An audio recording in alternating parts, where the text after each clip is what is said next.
Journeys in Ayush and Wellness. To start today's event, may I please request His Excellency Mr. Sibi George, Ambassador of India to Japan, to make the inaugural remarks.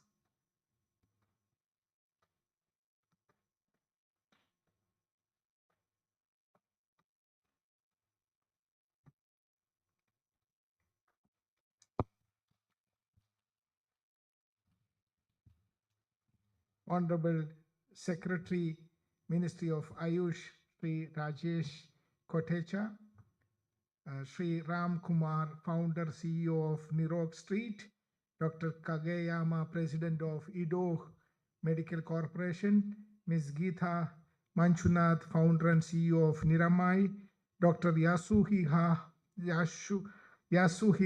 Ozawa, President of Amrit Inc., distinguished guests, ladies and gentlemen.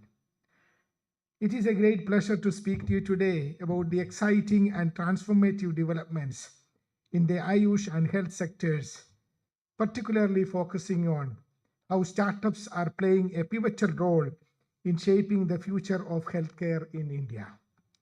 In this era of innovation and technology, the impact of startups in these sectors cannot be overstated.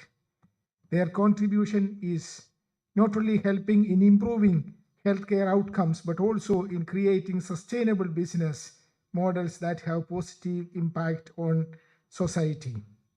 I am particularly happy today that Secretary Ayush has joined us. In fact, in the last 2 years, we have been working hard with the participation of many of you who are present here to build a momentum for Ayurveda and Ayush in India. If you look at Japan, you know that yoga is very famous, very popular in Japan. You go to any part of the country, you see people enjoying and practicing yoga. I'm told that at least 8% of the population of Japan practices yoga every day. Our target is to make it 80%. In fact, when you look at yoga, anybody who breathes is a potential yogi. If you know how to breathe properly, it is the first step towards a well-being, a wellness life, focusing on that. So, in fact, if yesterday I had a meeting with the Minister of Environment of Japan in the new cabinet. We were talking about the new theme which Prime Minister Modi launched, lifestyle for environment. Again, it is all linked to wellness. How a lifestyle change in a country like India can contribute towards environment. So this is exactly where yoga comes in, where Ayurveda comes in. If 8% of the population practices yoga regularly, imagine if we can make them also to learn more about Ayurveda and herbal medicine. So I'm very happy that the Ayush Information Cell, which we set up 2 years back, is yielding some results. And I thank each one of you who have contributed in building this momentum for Ayurveda and Ayush in Japan.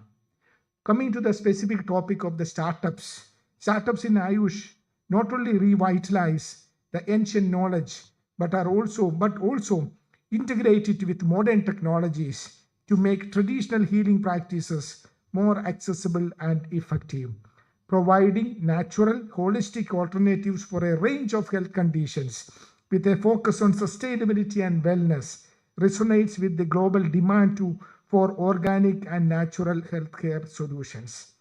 I would not like to delve deep into the subject as we have many experts here who would like to talk about it. Once again, I congratulate the Ayush Information Cell for organizing this meeting. I am sure that with these events on a regular basis, we would be able to generate more interest for Ayurveda in Japan, and together Ayurveda and yoga can transform our people-to-people connect, our relationship. Once again, I welcome each one of you for joining this seminar today. Once again, I thank Sri Rajesh Kotecha, Secretary, Ministry of Ayush, for finding time to join this event. Thank you and good evening. Thank you very much, sir, for the inaugural remarks. We will now have a special virtual address by Sri Rajesh Kotecha, Secretary, Ministry of Ayush, Government of India. Over to you, sir.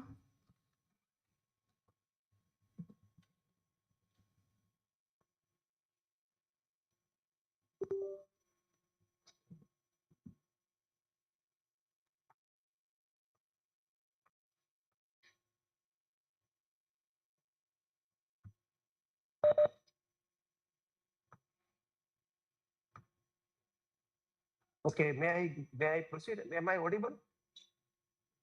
Okay, thank you. Namaste and greetings to you all from India. Esteemed participants, it is my pleasure to this gathering on startups and business in the Ayush sector. I extend my gratitude to His Excellency Sri C.B. George, Ambassador of India to Japan, and the Ayush Information Cell for their invaluable efforts in promoting Ayush practices, yoga and Ayurveda in Japan, and fostering collaboration between our two nations. The Ayush systems is in a period of transformation as global healthcare and lifestyle preferences increasingly embrace holistic health, preventive care, therapeutic treatments, and sustainable wellness. Post-COVID, Ayush has achieved remarkable global recognition supported by clinical evidences and accelerated industrial growth, sparking a lifestyle of shift towards Ayush practices. Today, India stands as a global leader in Ayush, offering traditional treatment and therapies and promoting holistic well-being, particularly in yoga and Ayurveda. The latest National Sample Survey Office of India findings show a growing acceptance of traditional medicine across India and the globe, with nearly 95% of rural and 96% of urban Indians are aware of traditional medicine practices. The Ministry of Ayush has played a central role in developing and implementing strategies that reflect a holistic healthcare approach through a flagship public health scheme, that is National Ayush Mission, launched in 2014. And with this, today, more than 12,500 Ayushman Arogya Mandir, that is Health and Wellness Center, have been operationalized and benefiting nearly 11 million individuals in just the last year alone. Initiatives like Supraja for maternal and child health, Vayomitra for elderly care, Karunya for palliative and rehabilitative care are testimonies to the strength of Ayush integration within India's health systems. More on integration on Ayush and Ayush system and research is there are a lot of good developments to to there are some good examples. For example, there is a Ayush ICMR Advanced Center for Integrative Research established in more than six premier institutes, that is AIMS in India. We have Traditional Medicine Department in Nibhans. We have also a research portal. I would urge the esteemed participants to look at this Ayush research portal, where we have hosted more than 43,000 publications, stands as a testament to the growing scientific rigor and global interest in Ayush systems of healthcare. This extensive repository serves as a valuable resource for researchers, practitioners, policymakers, and students, offering access to a wealth of evidence on the safety, efficacy, and mechanism of Ayush interventions. The market size is also very impressive. In 2014, the market size of entire sector, manufacturing sector, was less than $3 billion, which is now more than $23 billion, which is about 8 times growth in just 10 years. The regulation streamlining, eh, the facilitation of 100% FDI, foreign direct investment in Ayush sector in India, are driving investment and reducing compliance burdens. Major Ayush manufacturing states have implemented ease of doing business reforms. That is also one of the good example why how India and Japan are coming together, because Japan has a benchmark of ease of doing business. We also have set up Ayush Export Promotion Council and has also been established to promote the export of Ayush products and services across the globe and India's presence in global markets and facilitate the growth of the Ayush sector internationally. There is also a possibility of medical value travel and wellness tourism in India from yoga and Ayurveda through Heal in India initiatives. Because we are participating in the startup ecosystem, startup in Ayush sector, Ayurveda and yoga, the Ayush ecosystem, we have participated, we have partnered with Invest India in a vibrant hub of innovation and entrepreneurship. We have 53,000 startups, so MSME and 900 plus startups already has created more than 9,000 jobs in last few years. To foster innovation, the Ministry of Ayush also has this Ayurveda Startup Grant Challenge and Yoga Startup Grant Challenge. And through Grant Challenge, we have supported many startups, like we have some startups from India are participating also. We also have this establishment of a facilitation with BIS, that is Bureau of Indian Standards. It's a strategic partnership.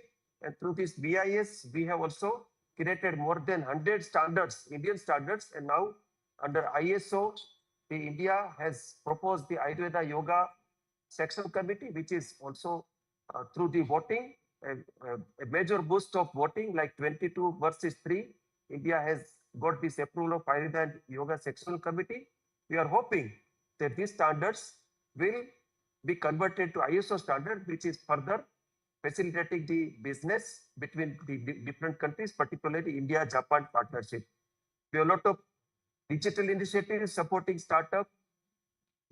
When we talk specifically with the perspective of Japan, we have memorandum of cooperation between the Ministry of Ayush and the Kanagawa Prefectural Government of Japan in the field of healthcare and wellness.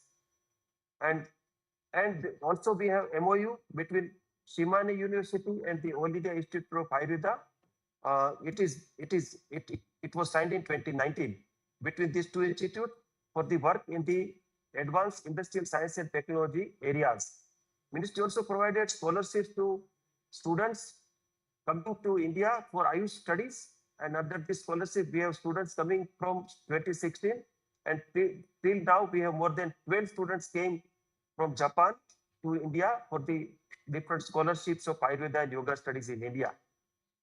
With the support of Indian Embassy, we have also symposium on healthy aging to Ayurveda and was organized in Japan from December 1 to 4, 2019, which is in the Indian Embassy.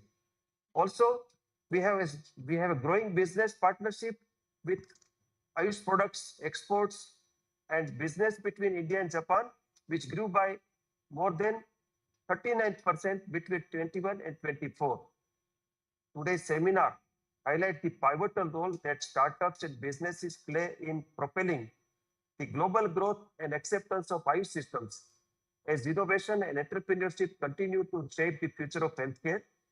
The contributions of forward-thinking enterprises have become instrumental in translating traditional wisdom into modern solutions for holistic well-being. The participation of esteemed speakers such as Mr. Ram N. Kumar, Dr. Kageyama, Ms. Gita Manjunath, and Dr.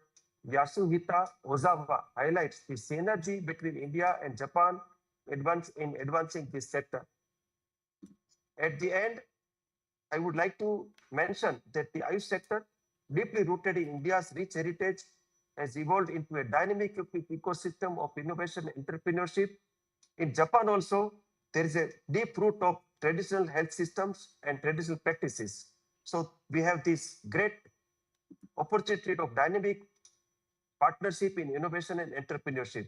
With its growing global recognition, strong domestic infrastructure, regulatory reforms, evidence-based approach, and embrace of technology, the Ayurveda and yoga and other Ayush sectors offers unparalleled opportunities for startups and businesses. As we continue to integrate traditional wisdom with modern advancements, the Ayush sector is poised to contribute significantly to global health, wellness, and sustainable development. Together, we see the great opportunity of partnership between India and Japan in this sector. Dhanyavad, arigato gozaimasu, and best wishes. Pranam, namaskar. Thank you very much, sir, for your virtual address.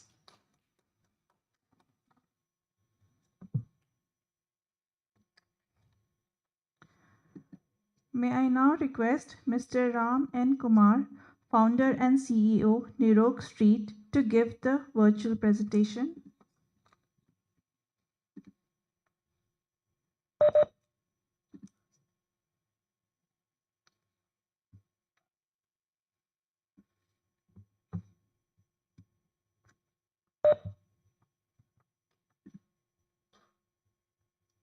This is, should I speak, start, Udita ji?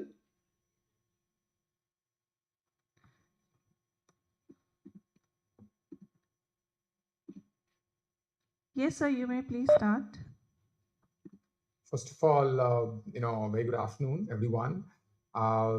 Thank you, Your Excellency, Ambassador.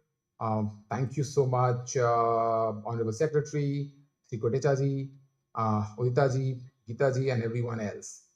Thank you, Your Excellency, for hosting me at Embassy a couple of weeks back and for your warm hospitality and letting me know about all entire India-Japan ecosystem, and we have had a opportunity to discuss a lot. Today, I'm going to talk about my journey in at Nirog Street, Japan's partnership, and how we got support from everyone. In fact, everyone out here, specifically Sri Kotecha, has been pretty much helpful in our journey. And we already have one of the top policymaker here. So I always say that policymakers make highways and startups actually work on those highways. It is up to them what speed they want to run. So when we were starting, and there is an anecdote of how we started at the Rogue Street, and when we were starting, in fact, Niramai was also in 2019. Both of us were finalists at Hack Osaka in Osaka City, and we started working. So this it has been a pretty much a decent journey for us. So I'm Ram Kumar, founder and CEO of the Rogue Street.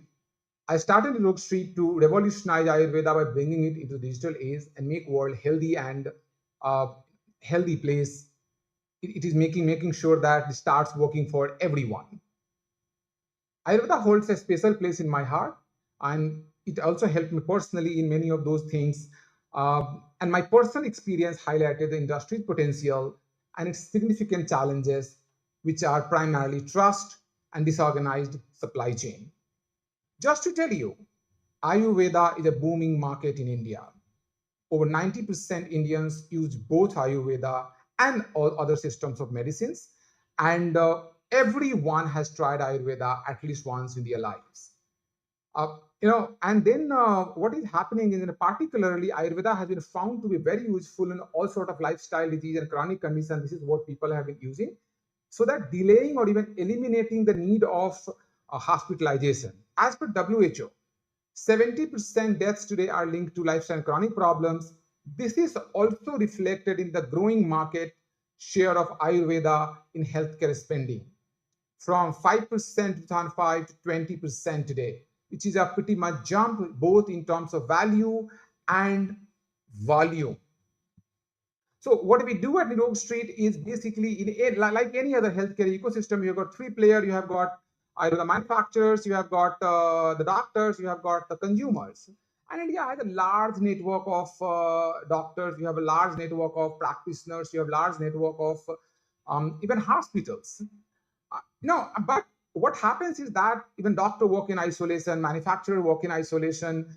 You have got, basically your patient, they have their own challenges. So there is always a need of a challenge, and that's where technology-led interventions are basically bring help and solve problem for everyone. So how we address is we are digitizing the supply chain, and we are creating a peer-to-peer learning platform, for doctors. This not only improves the quality of care provided by the practitioners, but also positions our platform as a point of sale for everyone. So on top of that, basically what we see, I'm just giving a quick introduction at the question of what we did. So our business, and that's where we see that how we have been able to work with our Japanese investors, Japanese partners as well, is our business model is pretty much straightforward. And if we look at that, how we see is that we are actually we connect high quality manufacturers with doctors and pharmacies. This ensures that patients receive genuine products and help manufacturers expand their reach. This is how we work. So this was a small introduction of what we do. what we are, how we started. Um, but before I start talking about India and Japan, I have an anecdote to share. And basically, when I talk about any anecdote, how I see this is basically in both India and Japan, there is a strong acceptance of traditional medicine of each of their countries. India has Ayurveda, Japan has Kampo. Both are thousands of years old. Both are actually working at the fusion of healthcare right now in the current ecosystem. And this creates holistic approach that enhances preventive and curative healthcare. If we look at the other part, how we see collaboration happening is India and Japan presents exciting opportunities of both countries. How it happens that so for example, research abilities of Ayurveda and Kampo can join hands and build an interesting composition. Japan can leverage Ayurveda's holistic approach to enhance patient care. By exchanging knowledge and practices, we can innovate treatment and improve healthcare outcomes, paving way for healthier future that combines ancient wisdom with modern advancements. And when I was actually working and building the Rogue Street, how I was seeing is that I was meeting many partners, many investors, many across, and then I met a gentleman in India, and he said, "Hey, I'm going to invest in this because this is a very unorganized category, and tech intervention in unorganized category is tough, but that's what builds value, and the value is basically not something that hey." Money is one part, but other part is how are you going to solve tier 2 and beyond. If you see in current ecosystem also, majority people are taken care of by the Ayush practitioners, primarily Ayurveda practitioners. So this is one part of healthcare evolution that we have seen, and we started working. The second part is there are close to 400 million affluent people do yoga all over the world. And yoga is first introduction of Ayurveda to the world. They are the ones who start using Ayurveda the same way acupuncture is the first introduction, acupressure is the first introduction to Chinese medicine to the world. So this is where we have to leverage this very, very exciting opportunity. For example, there are certain products, certain herbs that has been working very, very well in Japan. Japan is one of the highest consumer of high quality, herbal medicine, specifically because of aging population is just one part of it. But one wellness is how Mitsui would call it, or how Roto Pharma would call it. One wellness. And Ayurveda fits perfectly in one wellness category with larger goal, how it is going to help people. How we see Ayurveda also coming up is a a lot of forestation is saved in India because of Ayurveda. So consider there is a jungle and you are not making anything. Indigenous communities is not getting anything. What will do?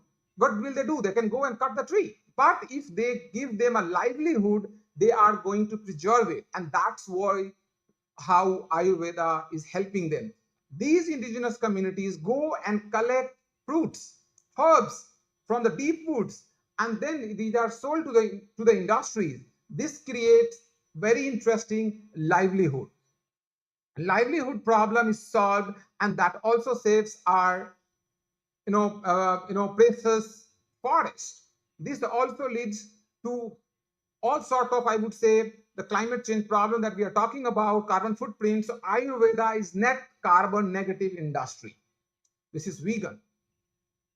But any category, if it is not going through research, if it is not going through partnership, has limited growth. So Ayurveda also needs growth opportunities. Growth in partnership with Japanese companies such as Gracia, such as CareNet. There are many companies which have very deep-rooted, traditional medicine experience. They are selling that in their own countries. What we could do is we can actually work on technology transfer. We can use best practices, which eventually leads to the partnerships. Like we were able to form partnership with few of the companies out there. And this is where we also see that this is going to bring in a significant foreign investment. FDI in India, which is going to transform the way India has been functioning. Plus, it's going to create win-win partnership for the Japanese companies as well. There is also need for the training and education. The Japanese resilience, how I learned about Japanese when I was speaking to a large group of Japanese, and we said how Japan has been able to build a process. So the answer was a very interesting answer. I still remember for last 15 years, we strive to build an idiot-proof society. So we think before if there is someone who is going to make some mistake, and we will try to preempt that they are not going to do the same mistakes. So what we should be doing is that there is need for a strong community out there in Japan, in partnership with Ministry of Ayush and the embassy as well. There needs to be have some sort of specific events, some sort of specific fairs, etc. Business to business meetups wherein we can actually build partnership, because there are a lot of people who are interested in Ayurveda, but they do not have access to where they can go to, who they can talk to, and how they are going to reach out to. So if we can go deeper, much deeper, and particularly involve Japanese corporates, is going to be very, very helpful for what we are building. We do have some existing partnership in Japan. We have been working with the ICMG. ICMG has deep Indian involvement. They have been working here in Intellectual Capital Management Group.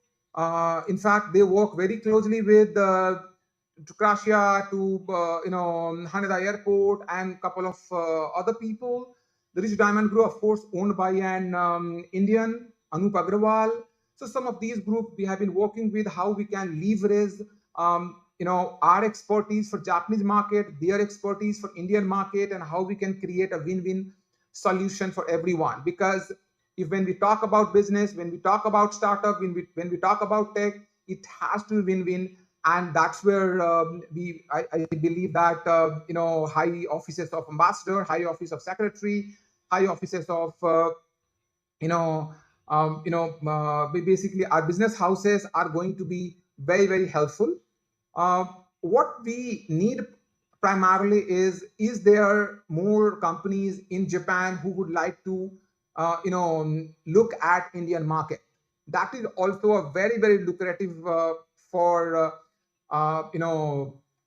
Japanese companies, because how we see is that as India graduates from our lower middle income group of 2,800 per capita income to middle income in next few years, the consumption is going to skyrocket.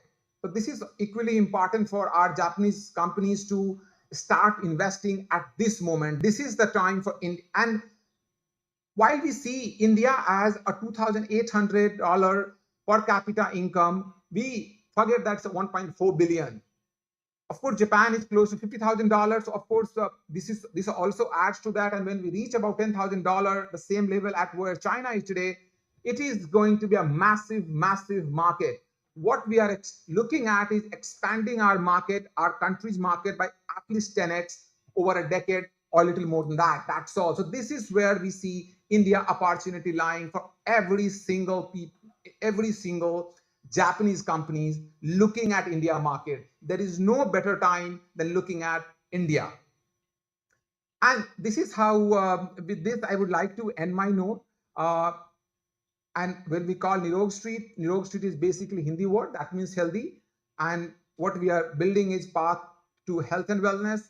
And what we call is one wellness is what we envision. The world is moving towards integrated medicine. The future is integrated medicine. Ayurveda is going to fill that bigger part. World over, hospitalization is costly. People, governments, societies, local governments are looking at ways to reduce hospitalization, or where we do not have to go for hospitalization. Ayurveda helps you with that. With that, thank you so much. Thank you so much for your presentation. May I now request Dr. Kageyama. Thank you so much for your presentation. May I now request Dr. Kageyama, President of Ito Medical Corporation, to make his presentation.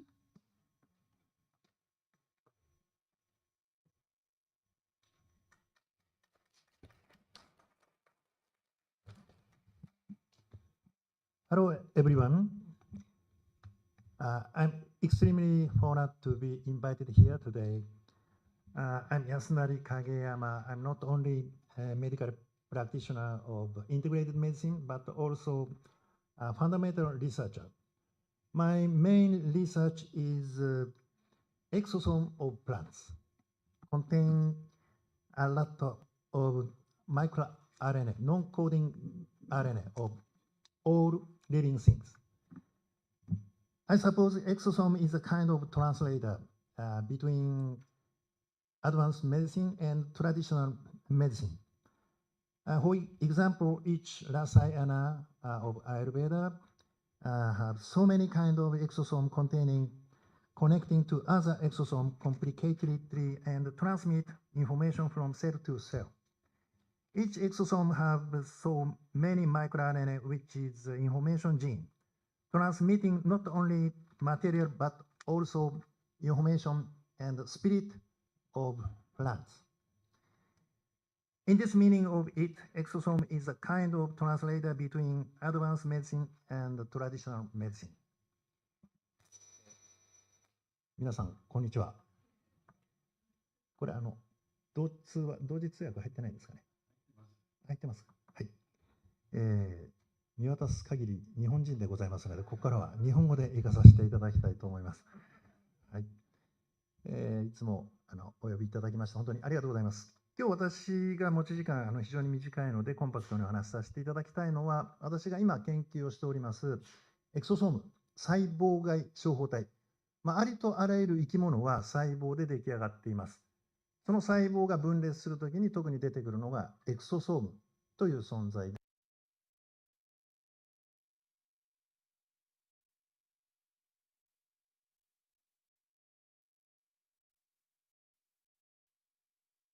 お話を今日させていただきました。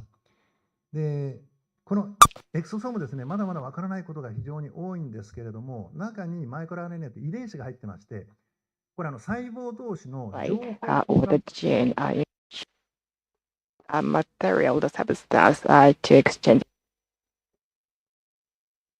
material and information at the same time. And it's also similar to the spirit of the plant. And this spirit connects cells. And for example, the bacteria exosome, we know they cause infection. So this exosome that comes from the other people, this spirit would come into our body and start moving around. And in a science area, there are so many papers coming up. And now all over the world, there is an advancement in plant exosome studies. And every day, 2 or 3 new papers come. So in the past 5 years, there have been so many papers, academic papers written on this topic. Especially in India and China, there are herbal medicine, exosome, rasayana, India, Ayurvedic plant.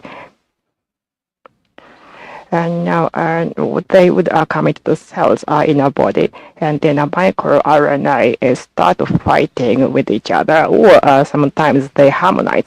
So this is such a mysterious world that we have come to understand scientifically. And in our clinic currently, when we do the gene test, we are even doctors who have never studied Ayurveda. We are able to see the Veda beta kappa. So with the scientific evidence, we are able to see all these things quickly. But then, of course, we cannot really go into more details. So what that means, we need advanced medicine testing, and also combine that with Ayurvedic medicine, so we can prescribe the best solution to the patient. So that's how we can possibly collaborate. Why in Japanese we call this wago. And but then now we know about this exome. So traditional medicine and advanced medicine are completely too much and become together as one. So this is not exactly harmony, but instead it's integration. And exosome might bring another big step forward in the medical field. That's what we are imagining. And when we read all these papers, well, it seems more real.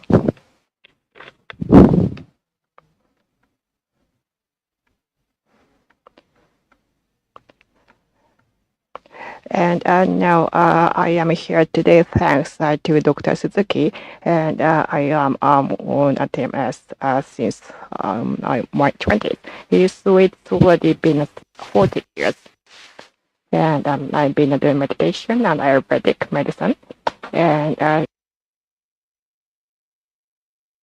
that's what I was convinced about. So now everybody in the world, I it's more like the integrated medicine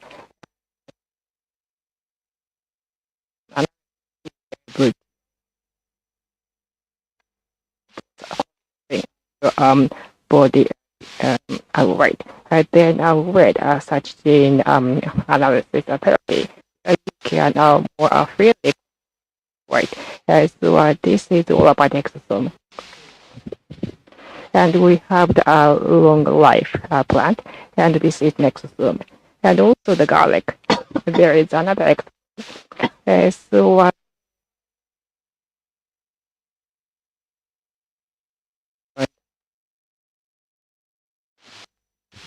and now there's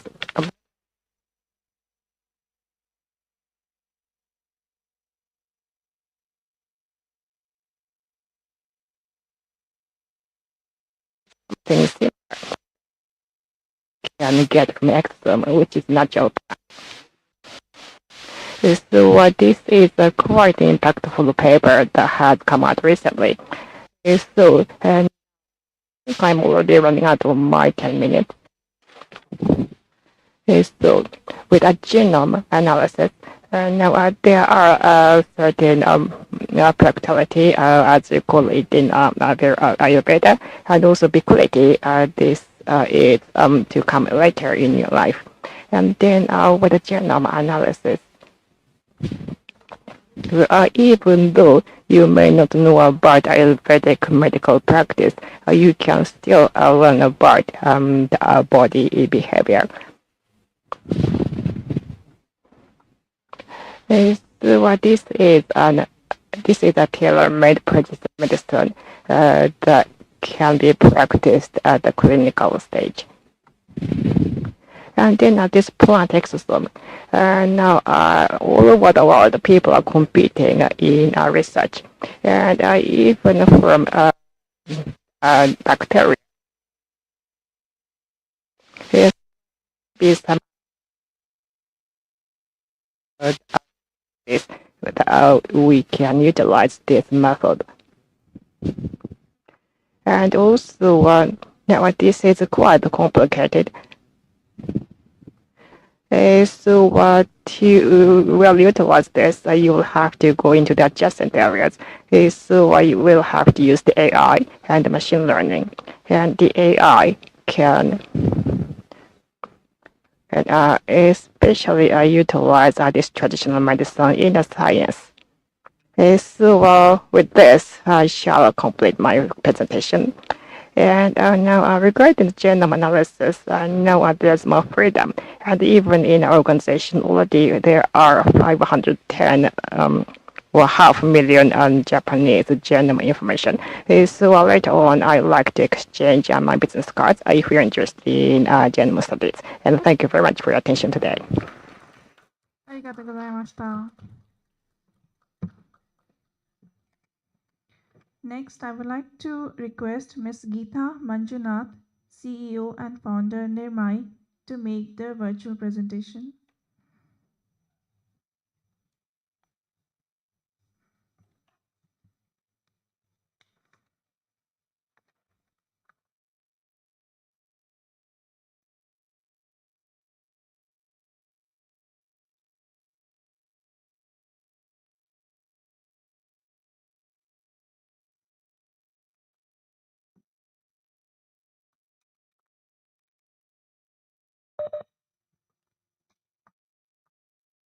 Okay. Good afternoon, everyone. I'm Geeta from Miramai. It's a Indian Bangalore-based startup, which is one of the most awarded startups. First and foremost, thank you very much to Ministry of Ayush and the Embassy of India, Japan, for inviting me to present our work here. And arigato gozaimasu. So basically, it is one of the most awarded Indian startup. And earlier, we had one of the presenters mentioned about Hack Osaka. Yes, we were the gold prize winners of Hack Osaka 2019. From then on, our journey of collaboration with Japan has started. This is a one slide overview of the company where we are in the business of making healthcare more accessible, affordable, non-invasive. The connection to Ayush is that it is traditional imaging merged with modern computer-aided artificial intelligence analysis, which is making this new method of detecting breast cancer, which I'm going to present today in the next 10 minutes, called thermalytics, which converts temperature maps to a cancer health report. We do have wonderful investors as a Series A funded startup, both from India, Japan, and Singapore. Breast cancer is the leading cause of cancer deaths. As many of us know, half of the cancer deaths from breast cancer is coming from Asia. Unfortunately, in countries like India, we have 50% mortality rate, which means every alternate lady detected with breast cancer is dying within 2 to 5 years. Breast cancer is completely curable. Nobody needs to die of breast cancer, but still we are losing so many women to this disease. Why? Because of late detection. Early detection ensures better treatment, lower cost, and better health of the person throughout her lifetime. But there are several gaps in the current screening methods. For example, mammogram, which is the default standard for screening, is not affordable and accessible to so many diagnostic centers, hospitals, and the government to offer this to the villages and taluks and different districts as well. And not only that, people who operate these machines have to be skilled. Doctors who interpret the images have to be super skilled. And that is also an issue, not just for India, for all the countries colored in green in this mammogram cannot and is not being used as a population screening method. The second problem, which mostly affects India, is the experience of doing the test. Not just India, many other countries like India, is that people have to remove the clothes in front of somebody else and get compressed to do this test. And so even if a person is able to afford and access a machine, it becomes a deterrent for her to do it as a screening every year to find her cancer early. The third issue is an issue that affects India and China the most, which is the current method, which is mammography, does not work on high density breasts, which means people who have more fibroglandular tissue in the breast area. These are all women under 45 years of age and 50 to 70% of women above 45 years. Yes, India, Japan, and other Asian countries have more women, even above 45 years, having high density. In these women, when we take a mammogram, which is an X-ray of the breast, the whole breast appears white, and you will not be able to see even cancer, which is big enough to be felt. Even lump may not be able to be detected with the mammogram. But we should not wait for lump because lump appears only in stage 2, stage 3. We want to detect in stage 0, even before a lump appears, even in dense tissue, with a good user experience, and do it with an affordable and accessible manner. If that is done, 2 billion women who need to be screened in the world today will be screened. Otherwise, today, 90% of them are detecting their cancer by hand in this technological area. Let's quickly look at how does these facts look like for Japan. For Japan as well, 25% of all cancers are in the breast. So it is a very, very important cancer to be attacked. Additionally, 56% of women, even above 40 years, have dense tissue. Above 40, all under 40, above 40, 56%. If you look at cancer cases across different age groups, 53% of them are in the working age. It is affecting the family economically, socially, financially as well. So it's a very, very important problem to be solved. And in Japan, for example, the country has the minimum number of mammography machines because using mammogram on dense tissue is useless. So instead of that, they go for ultrasound, which is subjective and also expensive because of the radiologist needed for half an hour per person. Is there a solution which can address this? Yes, that is thermalytics, a solution built by Niramai. This is a test which can detect cancer much before a lump is fed. In stage 0, 4 millimeter cancer has been detected, whereas hand can detect 25 millimeters, 5 times smaller. It does not depend on the density of breast. It does not depend on the age of the person. In fact, it doesn't even depend on the gender of the person because male, that is men, can also get breast cancer and it cannot be detected by any method today, but our test can detect. We do it without radiation, just measuring temperature of the skin, no x-rays. Yes, we just measure the temperature variations on the chest using a thermal sensor or infrared imaging device and convert that into a cancer health report using artificial intelligence machine learning algorithms. It is much more affordable and most important, it's extremely portable. So you can take it out to do the screening in villages of India as well as islands of Japan. No need for heavy machinery. Just put it in a backpack, take it out and do the screening. Last but the best is the experience of doing the test. It is a changing room experience. We have a 4 curtain or walled room. The lady is inside. She's sitting in front of the device like a photograph session. No one is inside. She goes in, she closes the door and removes her clothes and she sits in front of the device. The technician is outside giving instructions over voice to turn left and right or actually keep her feet on the feet stickers here. And that's about it. 5 views, totally 10 minutes. Her report will be ready with no one seeing her or touching her during the test, which is the only test where the test is done in complete privacy of the individual. This is what we call as thermalytics, thermal analytics. Using traditional imaging of thermal sensing, just measuring temperature and a high resolution thermal camera, which is available post-COVID particularly, we get the temperature map on the breast, which looks something like this. It's very difficult to look at the image and say whether there's cancer or not.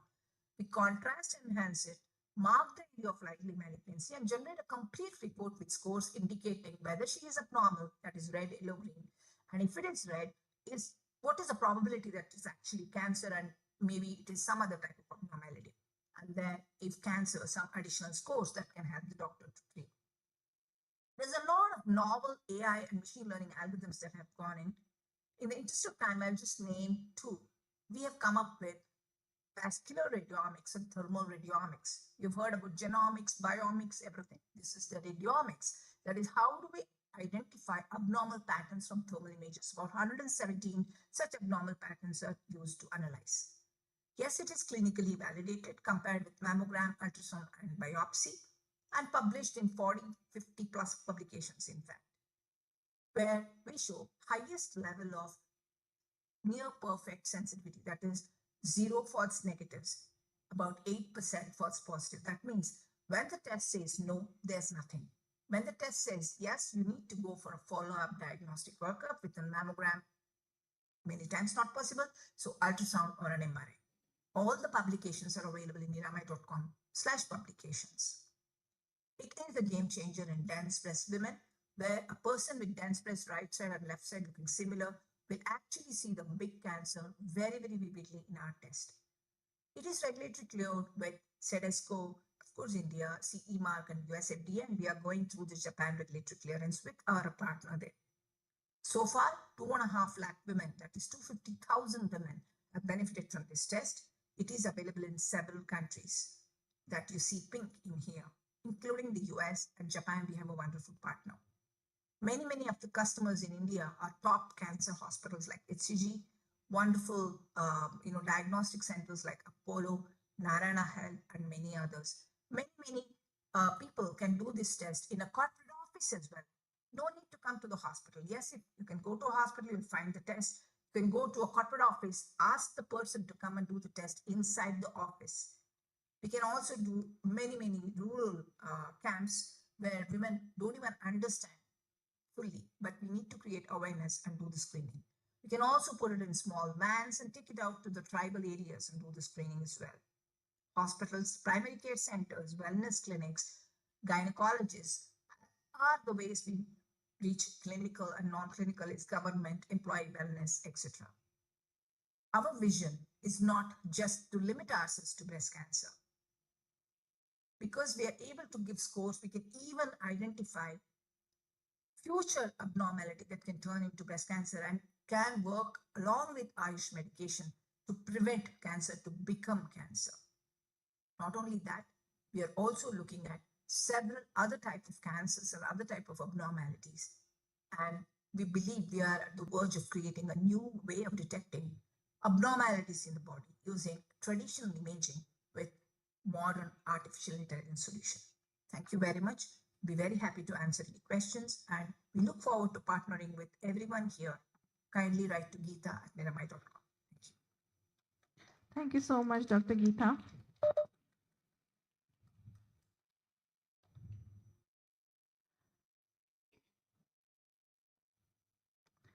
At the end, may I please request Dr. Yasuhisa Ozawa, President of Amrit INC, to make the presentation.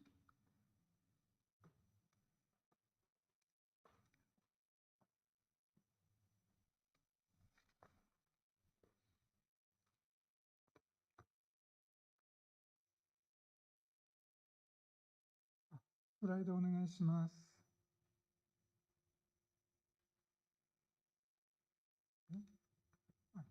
Yes.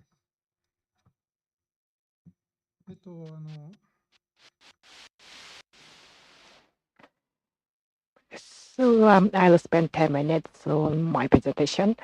I am from Yokkaichi, and I am not very good in English, so I like to speak in Japanese.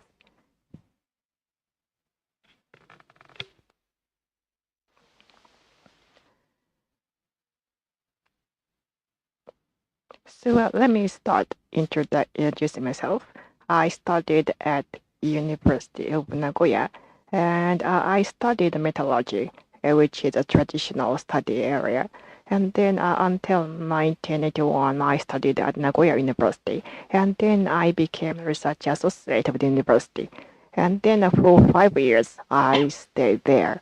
And then I was in research to inject gas to the liquid. And that's what I was doing for 10 years.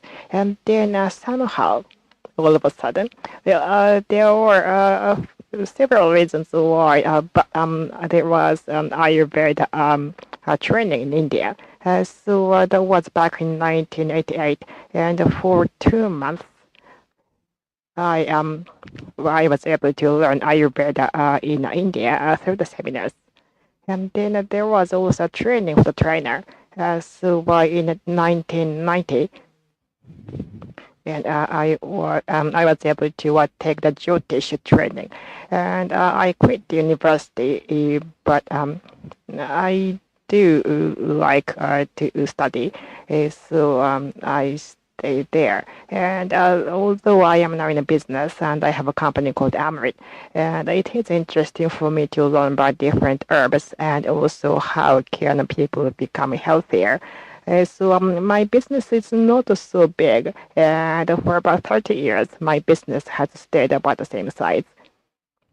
And then I also studied the Jyotish, and then in 1992, I started the company. So this is 33rd year for me. And we do promote and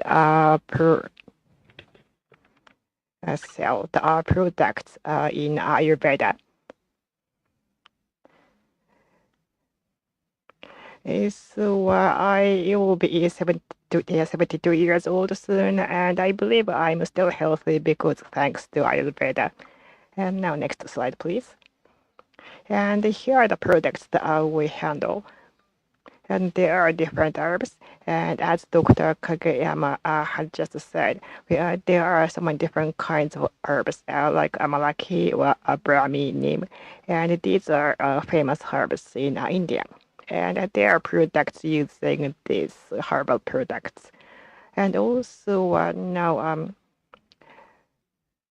we do have the Haldesia product and for the Bata and Pitati, and they do help us to condition our body or health. And also, as we do that, it's not only about the drinks, but also the aromatic oil can be effective. So that's what we have too. And then there's Gandharva music. And through the sound, it's also possible to condition our body.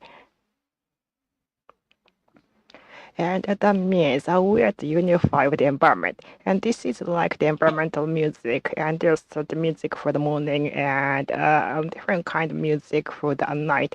And then I usually would listen to the daytime music at night. So that's why we can't really go to sleep. But then if you listen to the night music at night time, you can easily go to sleep.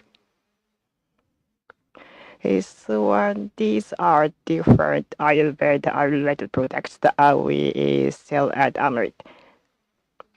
For people who practice Ayurveda, we offered products that are necessary for them, but not exactly easy to procure.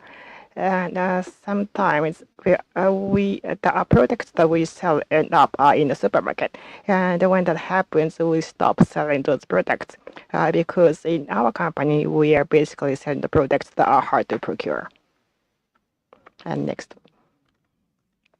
Okay, so here we have the tongue scraper, and this is to cleanse your tongue.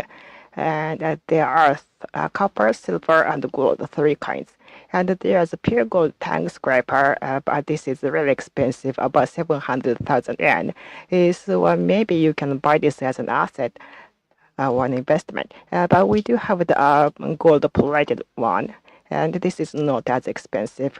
And also copper made with silver plating. And every morning in Ayurveda, you are supposed to cleanse your tongue.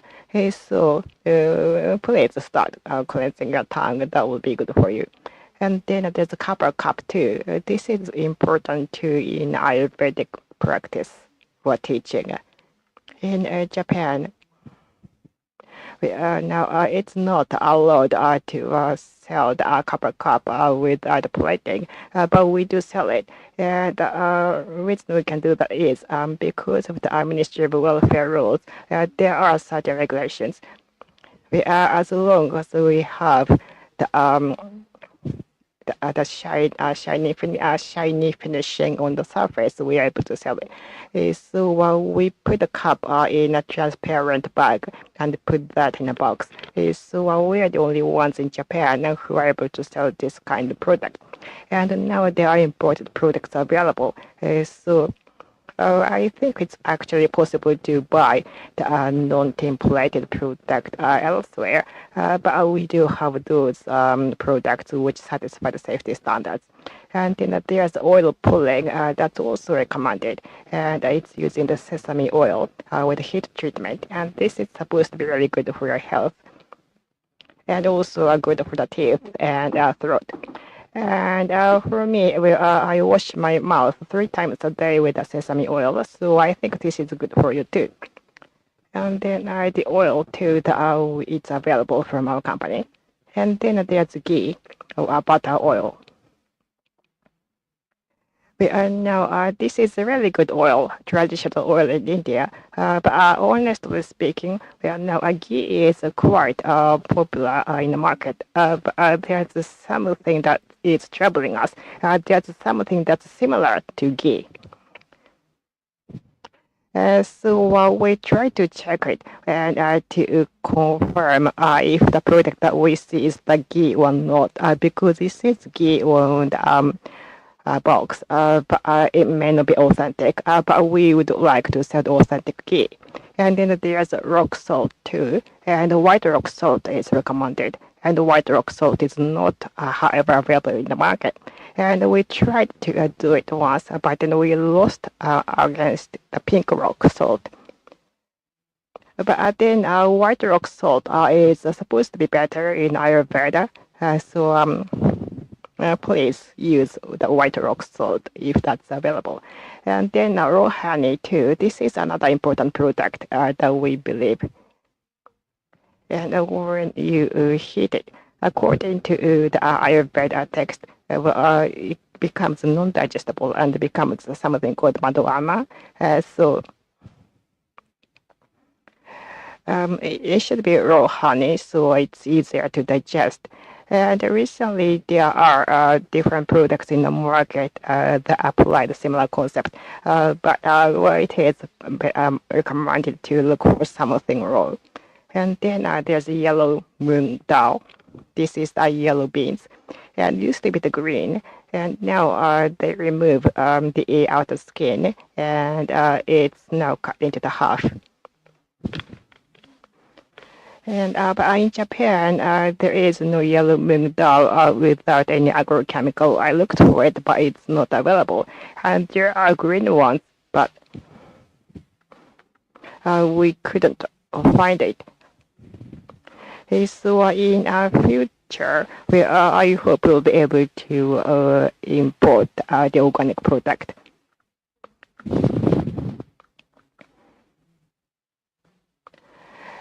So for over 30 years with Ayurvedic practice, I've come to think about what's really important, and so these are some recommendations. We are now life without alcohol. I think this is really important. Recently, there was somebody whose health was not really up to speed, and then I asked them how much they drink, and then they said 5 or 6 cans of the beer every day, and then I asked them, is before every meal, and then the answer was yes, at every dinner. And if you really want to drink, then at least room temperature beer is better than cold. But then in Japan, somehow people recommend cold beer. Perhaps this is because of their company's preference, and because your stomach will not be able to feel anything, so you can drink as much as you like. And if you drink beer at the room temperature, then you can only drink so much. So I think it's better for you to drink beer at the room temperature. And then also, I think the best thing is to drink with your friends. I think you would want to avoid drinking alone. And I have not drunk anything for 35 years, but still I can enjoy my life. And when I tell others, oh, I don't drink at all, then I'm told, oh, what is your life? Why are you living for? But then it's still possible to enjoy your life. So it's better not to drink, so we can do the things that we are living for. And then there's another important habit, and it is difficult too, to go to bed early. And wake up without an alarm clock.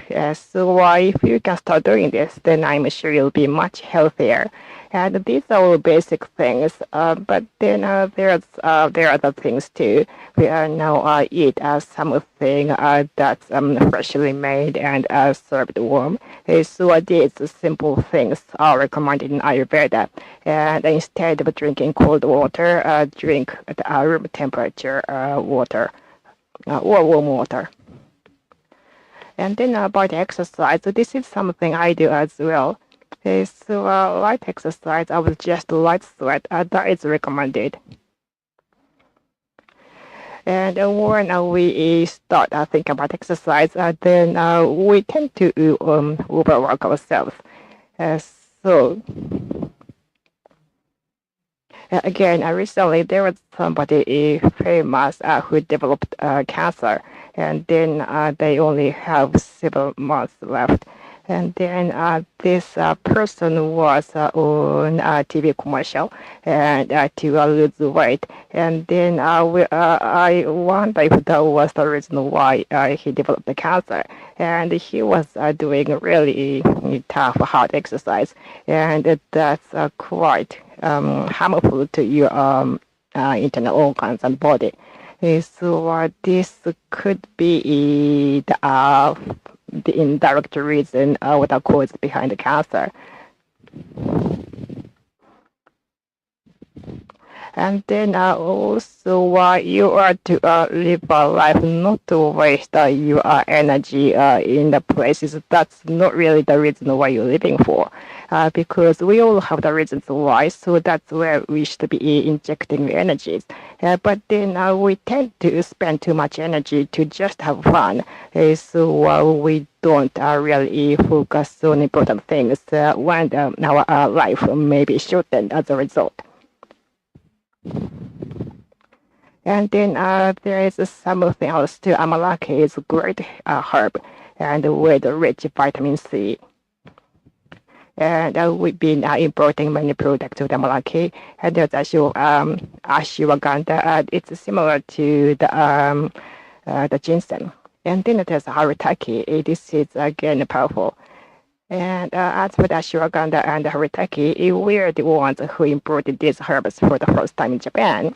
And we've been successful. Then after about 15 years, the bigger companies took notice of this.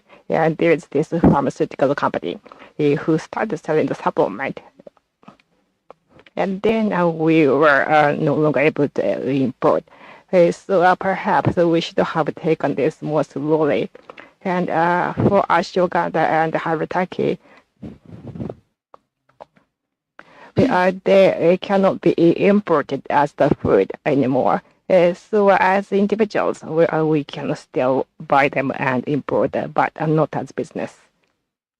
So I hope that we can get support or cooperation from the Indian embassy so we can start buying ashwagandha and haritaki again.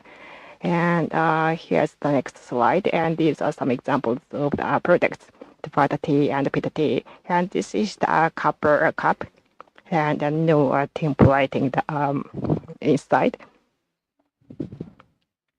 And usually they would use the brass rivet, but for us, they changed the material to the copper. So inside at least is the pure copper.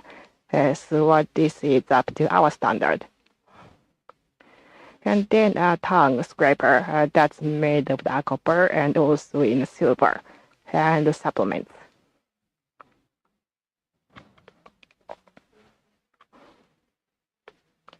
So at the same time, selling these Ayurvedic products, here it's an incense from India called agavati. And we print the packages in India, and it's handmade. And in a town or the village near Mumbai, they make it. And we visited India several times to negotiate to make these packages. So this is also important herb to coordinate. So in basic Ayurveda, we are to value or keep ojas, and ojas is the foundation of life.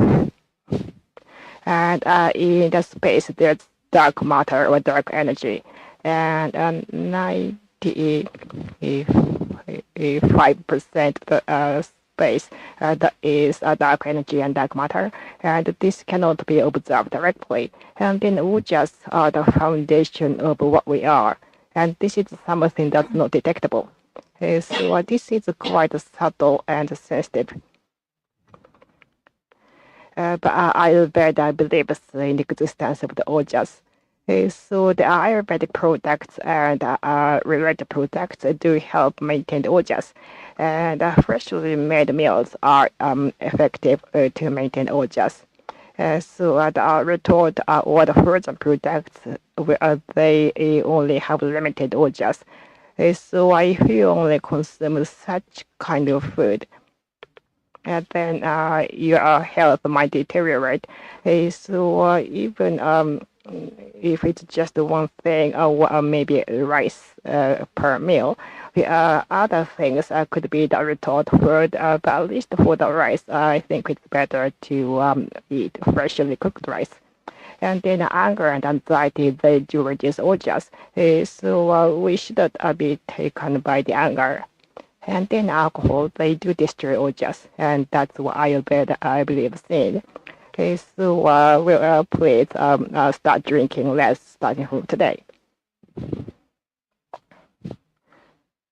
So now I think I'm past my given time, and when we think about the future, now I did study the future tellings in India, and recently I think that many Indians do pinpoint prediction and when I'm talking about the future. And I did a study about these things myself. But only when we think about the future, we can only predict the trend, and we cannot be definite about what may happen. And then basically those are pinpoint prediction where they don't really come true.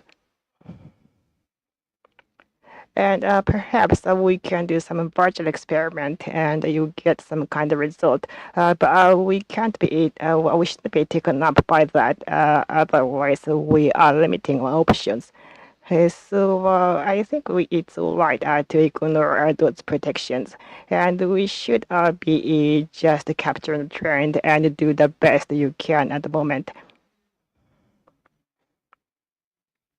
And so this is more about the Jyotish, if not Ayurveda. And I've been studying the chart for about 30 years. And then I've come to notice people are occupied too much of the details and they are limiting their opportunities. But then the future is not like that. Our future should be brighter than we think. And once we start thinking that way, the future really does become bright. But then now we start becoming pessimistic about the future, and then we will be less happier. So future should be bright, and we are to enjoy our lives, and we go home, we go to bed early, and then we can start waking up without alarm clock from tomorrow, and then our life will be much happier. So I've been just rambling on, but for 34 years, I have been living closely with Ayurvedic products. So this is something that I have come to learn, and I can spend hours talking about this. And I'm sorry that I used too much of your time, and I hope that I can come back to talk to you again. So if you ever come to Yokkaichi, please do stop by at our company Amrit, and thank you very much.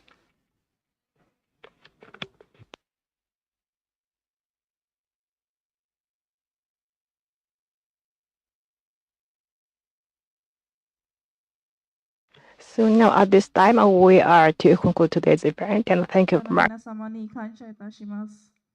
またこのイベントにご参加いただきました参加者の皆様にも感謝いたします。ありがとうございます。ではこの会場のすぐ外にあるホヤで軽食とネットワーキングセッションを開催します。ぜひご参加くださいませ。ホヤまでお進みください。ありがとうございました。